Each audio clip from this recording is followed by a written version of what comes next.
Last week, Parshas Voeschanon, I spoke on the mitzvah of davening and trying to understand whether the Shema Nesra that we are doing, the Amidah that we are doing, is it for ourselves? Are we davening for ourselves, or are we davening for the Tzibbur, only for the Tzibbur, or are we davening for the Tzibbur and us included, or something like that? It's a subject which is quite complicated, and that's why I will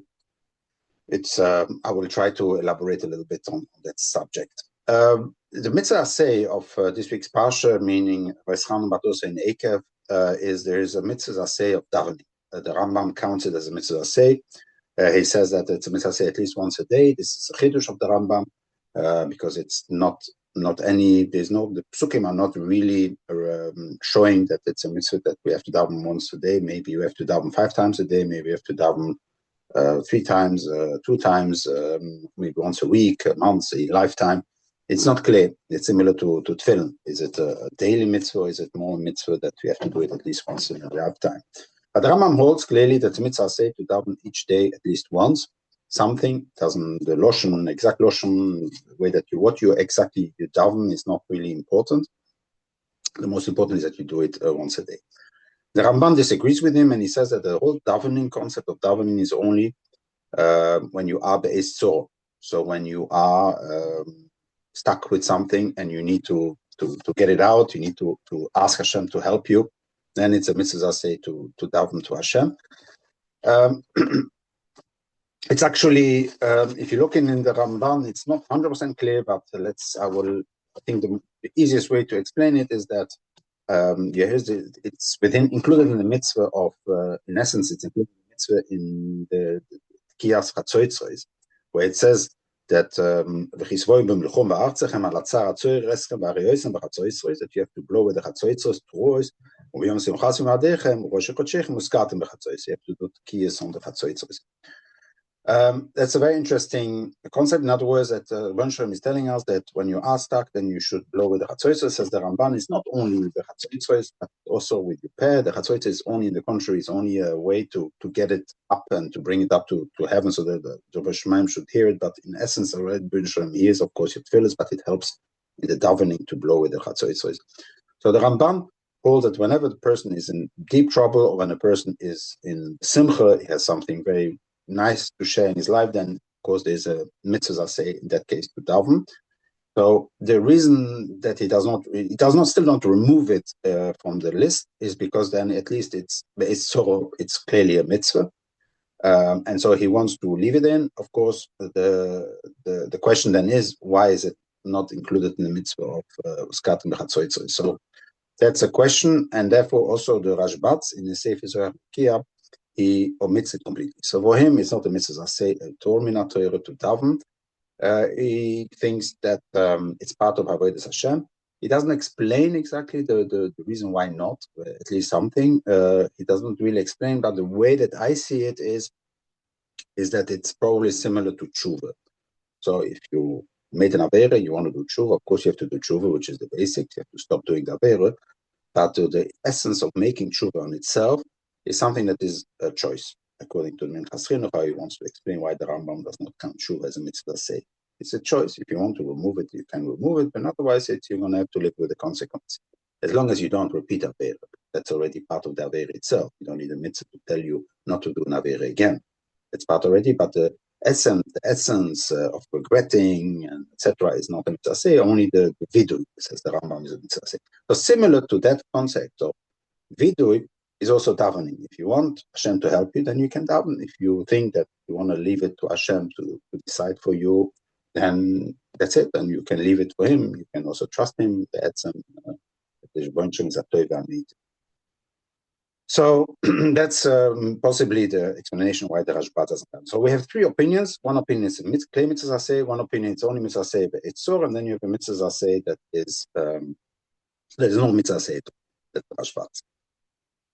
There is one element that I would like to add to it, is that you see here something very fundamental. And according to the Rambam, davening is kind of an avodas Hashem. It's a ritual. It's kind of a way that you wake up in the morning and you go and you daven. And basically, that's what Hashem wants from you. Not necessarily because you have something to ask or something to celebrate. It's simply an avodah. For the Ramban, it is not like that, and it has to be something which is more spontaneous. It has to come from the heart. It has to be for a certain reason. It has to be triggered by something that happened, an event that is actually triggering your need to daven to Hashem.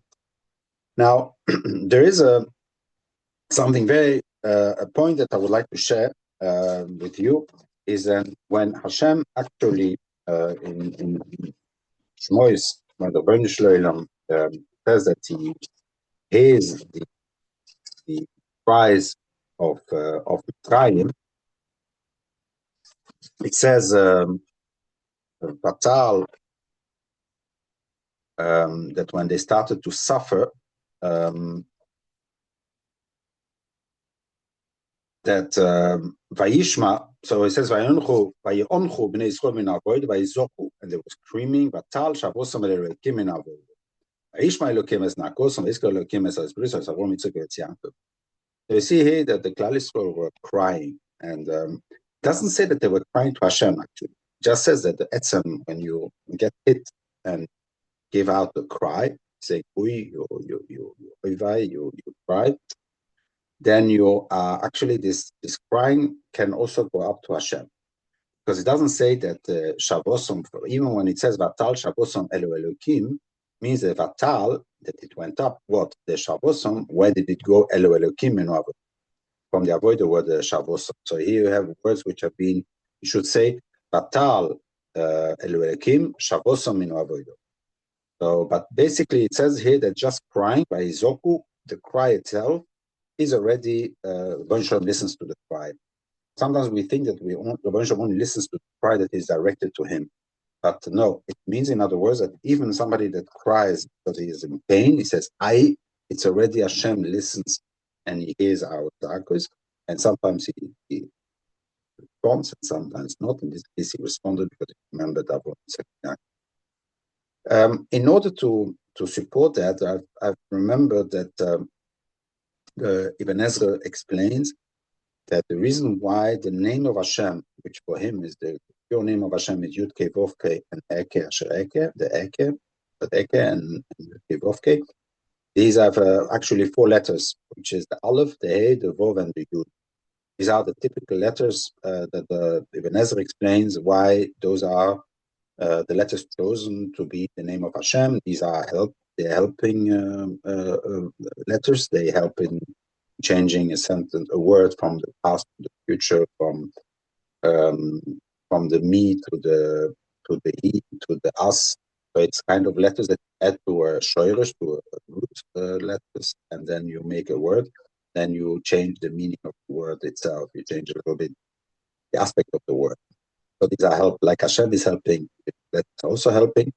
But there is something else which is mentioned as well, and I think it is from the Ibn Ezra. I think I saw it in Ibn Ezra, is that the letters that we spontaneously, each baby when he cries, it always cries the same sounds. It's always an ah or eh. There's always kind of the letters that are coming out are indeed the Aleph, He, Vov, Yud, Oy, Vei, and etc. It's always with the Vov and with the Aleph and the Yud and the He. And so the Oy, all these expressions that come out from our heart when we get hit and we are suddenly in a lot of pain, the spontaneous reflex that we have in crying out to Hashem, to cry out the pain that we have, is actually the name of Hashem. So somehow a combination of the letters, as we know in Kabbalah, Yud Kei Vov Kei can be, the letters can mix them up. They always remain the meaning of the name of Hashem. So basically, even just crying out of pain is a soul, our neshama that cries out to Hashem. That's why our natural screaming is actually the screaming to Hashem.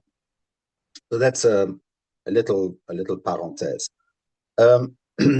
In terms of understanding what davening is, I think that there are what we call 3 dimensions. There are 3 dimensions that once you know those 3 dimensions, then you can start trying to figure out what is the really meaning of davening, what is the historical the evolution of davening. Was it from our forefathers, Avraham, Yitzchak, Yaakov, that did Tachlis, or is it the connection is medium. All these things that that Chazal have taught us over the course of the years. And if you take those three dimensions, then you can try to understand how which parts of them means that and which part of them means that. First of all, of course, there is the concept of Tefilas Choiv, whether it is a Reshus or a Choivo. That's you can also explain that maybe it was a Reshus originally and a Choivo, whatever it is. But these are one of the dimensions. Is it Tefilas Reshus? Is it you're permitted to daven, or is it a Choivo, or are you even obligated? When I say permitted to daven, it's not so poshut that the person can daven to Hashem, is allowed to daven to Hashem, or actually recommended to daven to Hashem, because once you daven, the hitpalel means that you put yourself into quite a dangerous situation, because pilel means dayonim, means a judge, like putting myself under judgment. So if I say to Hashem, help me, this, I would like this to happen, it is as if you are asking to Hashem to open your file and to look into your file to see if you deserve it or not. And then maybe you don't want that to happen, because that actually can be more harmful than beneficial. And so therefore, it's a Tefilas Reshus. Reshus you're allowed to daven or not. And then you have Tefilas Choiv is done. That's the first dimension. The second dimension is it the tzibur, you daven for the tzibur, or is it more tefillah for the prat, for the individual, for myself?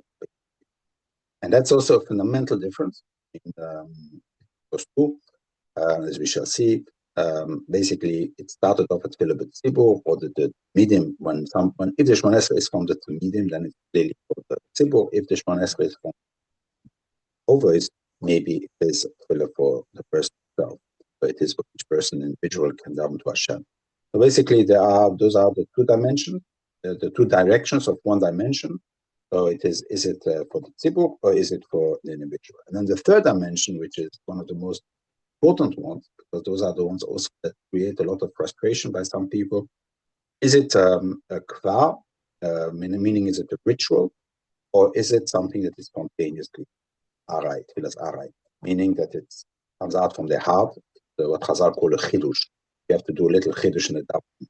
So it is something that comes out from the heart spontaneously, or is it something that is kovua, that basically is a ritual, a liturgy, and it's acquired exactly from this page to page.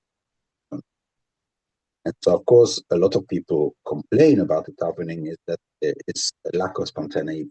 I know exactly what I'm going to daven every single day. I know now what in 50 years' time I will still be davening at this particular moment. And so that lacks the heart, the idea that it should be spontaneously predestined and defined, like a ritual in the sense of a liturgy. And so that's something which is indeed a very difficult one. And there also we have kind of evolutions. Maybe originally the idea was a person could daven for his heart. He has back in life, he can continuously daven. And then he became a Tefilas Choiv, which is the Tefilas Kvar, which is for the tzibur, for example. Then we shall see that this is a possibility, of course, as well. Now we have to understand, we have to accept something that's very important, is that whatever we do today is not necessarily how it was done before. And this is one of the points that come back in my shiurim a lot, is that the idea that we always did and whatever we do today was always originally, that's not what I propose. But there is kind of a switch. There is a very important switch that happened, and always mention it. It's the Churban Voeschanon, when the first Beis Hamikdash was destroyed. Something tremendous, important has switched, has changed. Really, a transformation that happened. Where I always explain, we went from a nation to a religion. This is also supported by this Voeschanon. Now the Kuzari explained that during the time of the first Beis Hamikdash, we were not allowed to have our own Beis HaKnesset, almost like that. Even Beis HaKnesset is just what we do today. We have a nice Beis HaKnesset, he says, and beautiful, and we believe that Shekhinah comes down, the Maluchim protects it, and it's really a place where we come together and we pray to Hashem. this was not allowed to happen in the first time. It would have been then the people from in other words, it was not something that was happening. So they did not gather together to daven. If you wanted to gather together to daven, you go to Yerushalayim and you daven in Yerushalayim. So that's what the Kuzari explains. But he says the only reason why we allow it today is in order to keep it. So he sees the Beit HaMedrash, the Beit HaKnesses, like he says, the Knesses, meaning that it is a collection of people coming together, a gathering of people coming together to create a unity in the community. So it's glue that binds us together so that we should not spread out and completely lose our what we can call a collective mind and collective identity. And so that's a very, very important element from the Kuzari, because it really defines, of course, the idea that already during the second Beit HaMikdash, or the starting of the building of the second Beit HaMikdash, there was already the idea that the Nevuah will stop, and since the Nevuah will stop and the Beit HaMikdash will not exist, we need to already start preparing that element. How are we going to do the Avodas Hashem? By davening. So instead of an Avodas Hashem by the Korbanos and centralized in the Beit HaMikdash, we are going to do davening itself. We're going to daven ourselves in even in Chutz La'aretz. Everybody can daven, and then it started also to become part of the Avodas HaKorbanos. So the davening represents the Tomid Shechach and Tomid Sheben Abayim, and then the Emorim that are on the Mizbeach in the night. This is Ma'ariv. So this is what there was a transformation. And this originally, maybe davening was a spontaneous event that started off from Avraham, Yitzchak, and Yaakov, and it became eventually something which is more structured. Maybe, I don't know. I leave it to people to use all three dimensions as I explained them in the beginning. For the moment, I don't have really a clear view on that, but it's clear that it has changed. And mainly the change is because the end of the Nevi'im. Originally, as also Rabbi Yosef Ben Soloveitchik explains very nicely, the end of the covenant of the prophecy started the beginning of the covenant of the praying, the synagogue, the covenant of praying. It's basically, originally the Nevi'im were davening, and then it went over to each individual that were labeled to daven, like I explained before, that were even permitted to daven. It was not dangerous as long as he keeps himself to the particular formula that the Nevi'im has written for us. So basically, if you're reading it really well, you will come out to the conclusion that originally we were not allowed to daven to Hashem. It was dangerous, but that's why we went to the Nevi'im to daven for us. But as the Nevuah was starting to diminish and was starting to go down and to stop, and so they actually wrote us a formula, this davening you can do yourself. So that's basically the introduction. The idea that the Tefilah is, in essence, a Tefilah that was a tzibbur davening, that the Shemona Esrei is a tzibbur davening, is something which I take out as a raya from the Gemara in Brochos, Daf Chuftes, I think, on the base, where the Gemara says very clearly that Tefilah Ksora is a davening that a person does when he is in a very difficult situation where he knows he's not going to be able to daven. He's running away from, for example, listim, from robbers that are trying to kill him or trying to take his money, and he's running and running, and he knows that he won't be able to daven the Shemona Esrei. So what does he do? He can daven Tefilah Ksora. So Acherim are saying, and I don't have the Loshen with me here. I'm actually in London right now. But the Gemara says that Acherim Oimrim, it says Tzorche Amcho Merubim. The Loshen that you have to say is Tzorche Amcho Merubim, and that the people need Parnosa. The Jews need Parnosa. It should be a Shomer Tefilah, and that's a very, very interesting Tefilah, because according to the Rambam, when somebody is running away from robbers that are trying to kill him and to rob his money, and his mamish in pikuach nefesh, that's the ideal moment to cry to Hashem to save him. Ono Hashem Oshiono. That's the moment that you should say Ono Hashem Oshiono, and that should be the main davening, the Haise that the person should do. What does Acherim say? No, that's not what we should do. You should daven for the Tzibur as a replacement of the Shemona Esrei. So you see here very clearly that in Chazal's mind, the Shmona Esrei was purely for the tzibur. I have to daven like a kohen that brings a korban tomit. That is not my own korban. If I am a kohen, it's not my own korban. It's a korban that I bring from Kol Klal Yisrael. Similar davening for Shmona Esrei is also a davening for the whole tzibur, and it's not a moment actually to daven for yourself. So you see here, and that's why when I'm stuck and I want to be mekayim that mitzvah of davening, so I have to just very quickly. The Jewish mission needs parnosa. Please give them parnosa. Listen to our Tefilah. That's all. So it's not about myself. It's about the part of the tzibur, and that's something which is extremely important in the understanding. And I think personally, then when I said in the beginning that it was the Nevi'im that were davening to Hashem, as it says in Hashem says, I think to Paro, go to Avrom because he's a Novi, he can daven for you, he's a Novi, or maybe it was Avimelech, I don't remember anymore.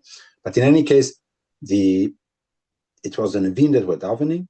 Maybe that is the pshat when Chazal are saying that there were 48 Nevi'im on one hand. On the other hand, there's the same Chazal, also Chazal that says that there were 600,000 Nevi'im. So basically, I think that's the difference. The 48 Nevi'im were tzibur dika Nevi'im, they davened for the tzibur. And then you have the 600,000 Nevi'im, which is the yochid. This is the prat, not the klal, but the prat. It is the individual that each individual could go to kind of 600,000 Nevi'im for each one to daven for them. So maybe that's the difference. It's more symbolic difference than a historical difference.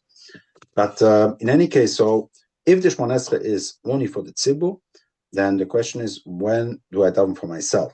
And this is something where I found in the Ochas Chaim, in Hilchas Tefilah Amud Mem Hey. It's we have it in our shul in Antwerp, and I checked it, and indeed it is. And there it says, Acharat Tefilah b'Shachris u'v'Mincha noifel al ponov u'mispal b'chol hatachanunim sheyitzeh. So basically, the Nefilas Apayim that follows after the Shmona Esrei, which was always a bit difficult for me, where does the Nefilas Apayim follow in the whole? As we already discussed, Tefilah as being, you start with the Olam HaAsir, which are the Korbanos, then you go to Olam HaYetziri, Olam HaBriya, Olam HaAtzilus, then you go back down to the Olam HaBriya, Yetzir, and Asir. You do, especially Nusach Sfard, we are clearly going up. We're starting with the Makteris and Korbanos, we go to Tehillim, then we go to what the Maluchim are doing, then we down Shmona Esrei, then we go back down to what the Maluchim are doing, with the Korzel Zev Omar. We're doing exactly, we're repeating it again. Then we say again a capital Tehillim with Shir Shel Yoim, and then we say again the Korbanos, the Pitom Actors. So we are actually going up and then back going down. But what is the Nefilas Apayim? And then according to the Ochas Chaim, the Nefilas Apayim was originally the time when you can daven for yourself. So the Shmona Esrei you daven for the tzibur, and then the Nefilas Apayim is that where you put your head down and you cry out your own issues that you have. Maybe that's why there is a Nefilas Apayim, in order to actually, be able to privately daven to Hashem, so that other people don't have to hear what you are saying. To understand that a person should not even be allowed to daven for himself, although that there are some Chazal that are saying that during Shomei Tefilah you can, and others today in Sidurim there is in the Foreinu Hashem that there is also below a little Tefilah that the person can do for an individual. But I've seen in the poskim, some of the poskim say that the katrila person should not do that it should really be purely for the tzibur. And to understand that is the Kuzari also, Rabbi Levi says in Ma'amar Shlishi, he says that we are all the yochid bichlal tzibur ke'ever or echad bichlal haguf. We are like one little limb from a whole guf. So each individual should see ourselves. And there he says something which I find very, very difficult to understand, but not difficult to understand. On the contrary, I find it very powerful, but also very frightening.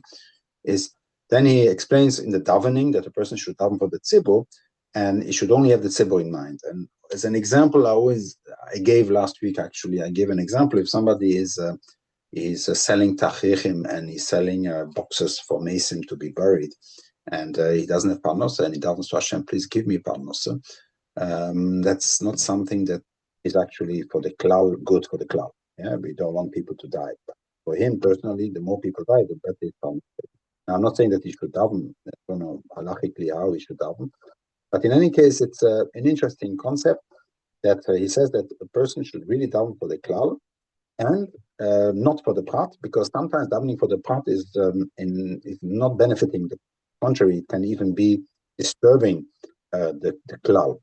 And he says, he explains something, lisboel hatzar ad hamoves b'tzadat takonas hakrol.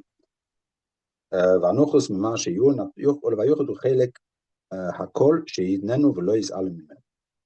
So basically, he says that a person has to understand and then sacrifice himself, his own needs for the needs of the klal, and that we are kind of one body and one organism, and each one of us is participating, and sometimes we have to sacrifice ourselves. So sometimes you have to sacrifice yourself. You have a specific need, and this need you should not daven during Shmoneh, because if you're going to daven during Shmoneh, particular needs, then you might harming the klal, because what you need is maybe bad for somebody else. So you really need to just say to Hashem, I want the klal to be good. I want it's really for the klal. It's all for the klal and not for the prat on itself. And the prat should actually be as if he is willing to sacrifice himself for the big picture. Now, so we can understand now that the Shmoneh Esrei should indeed be for the tzibur and not for the prat. And the Nefilas Apayim used to be originally for the prat, but probably historically there is another stage where Chazal saw that people cannot just daven for their needs from their own, and they allowed us to daven for ourselves in the Shmoneh Esrei. So far that today, I think most of the people daven for themselves during the Shmoneh Esrei. And so the Nefilas Apayim became the opposite. The Nefilas Apayim is what we daven for the klal, for the Mashiach to come and to have a kapora, but the Beis Hamikdash should come back, etc. So it changed, made the opposite. From a tefillah that was a yochid, that originally the Shmoneh Esrei was for the tzibur and the Nefilas Apayim was for the yochid. It became that the Shmoneh Esrei became a tefillah for the yochid, and the Nefilas Apayim became something that is for the interesting evolution. But there is like I said, original evolution was that before the Nevi'im, in the time of the Nevi'im, davening was for them, and then eventually the Nevuah stopped, and then we daven for ourselves.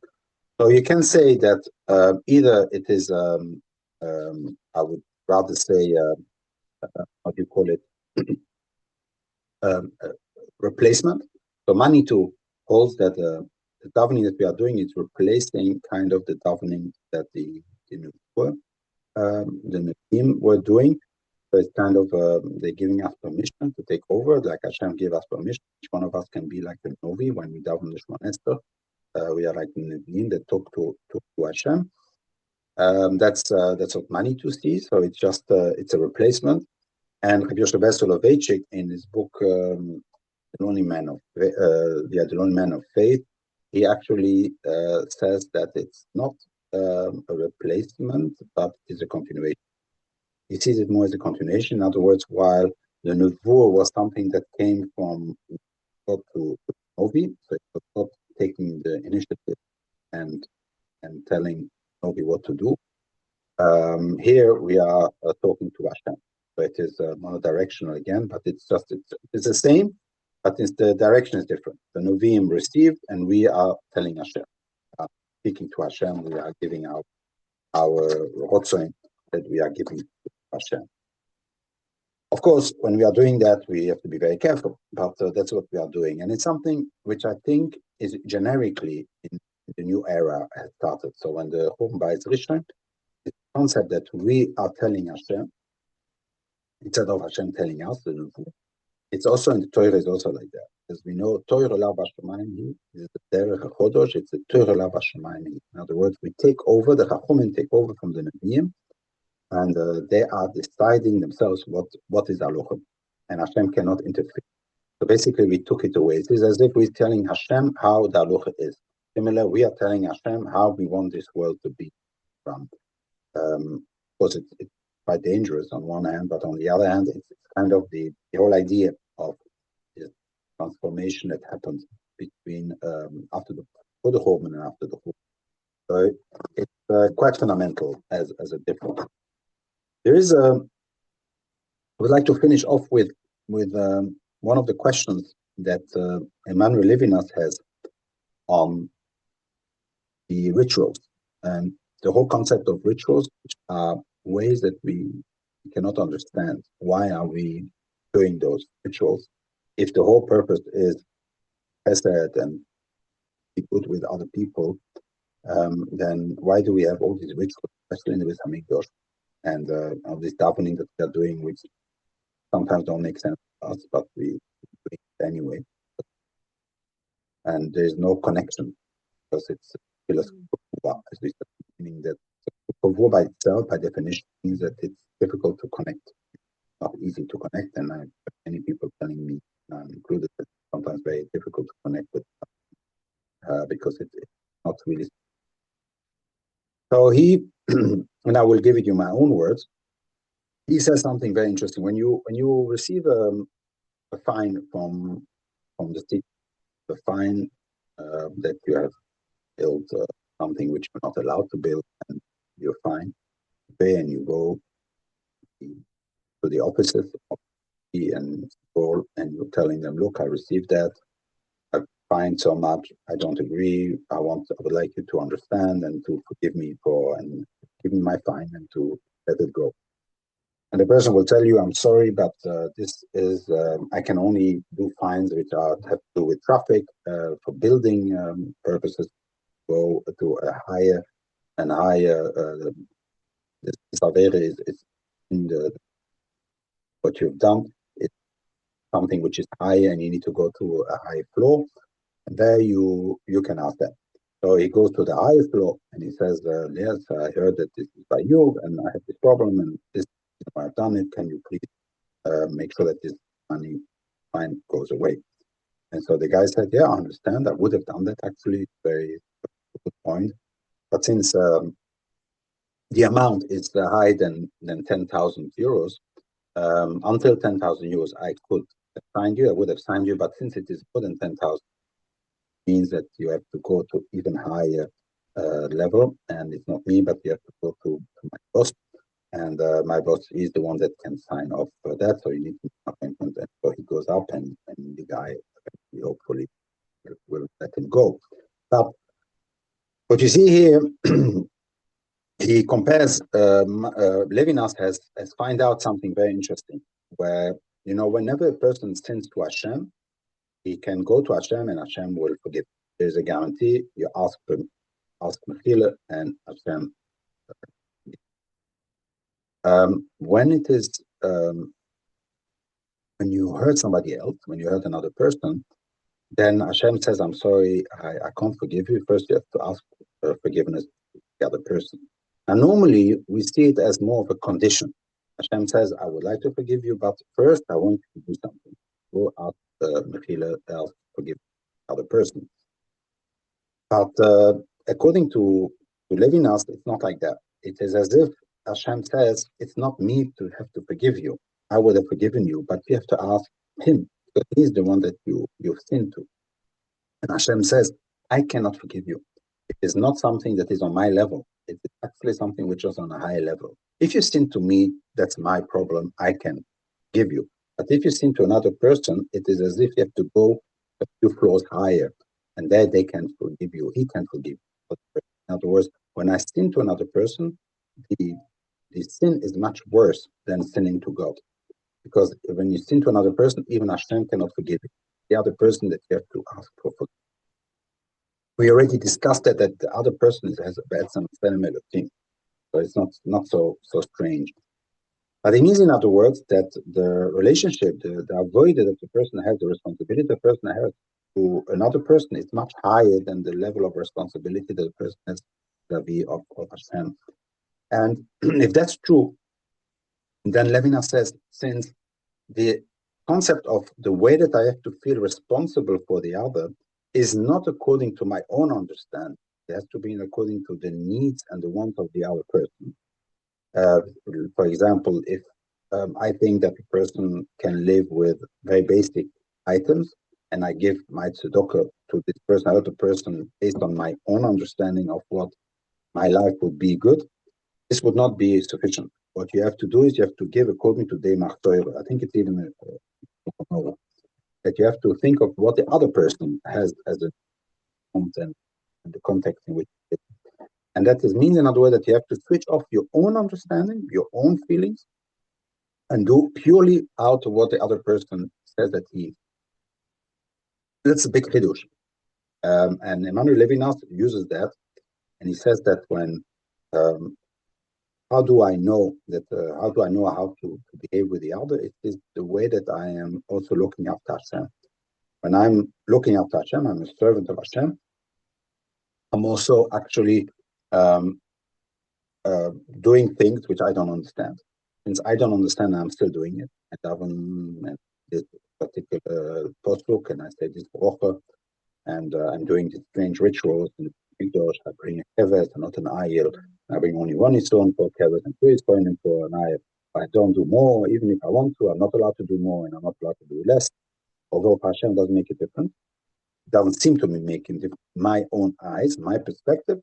So the Torah teaches you don't look on your own perspective. You have to look on the perspective of the person. The person tells you this is what he needs and this is what he needs. So forget about your own perspective. Of course, if it's something which is rational, out of proportions, you don't have to, but it's already an halacha that allows you to get out of it. But originally, you have to look after the other purely out of how the other is telling you he needs. And that is exactly what the whole rituals, the concept of rituals, in why Hashem asked from us rituals, is in order to teach us how we should look after the other, similar as a ritual and not as a logic. Because the moment that you start rationalizing the way that you are going to do the chesed, and you want to do it with your heart and not with your brains, you come with sometimes a distorted view, and you're doing more harm than good. So chesed has to be completely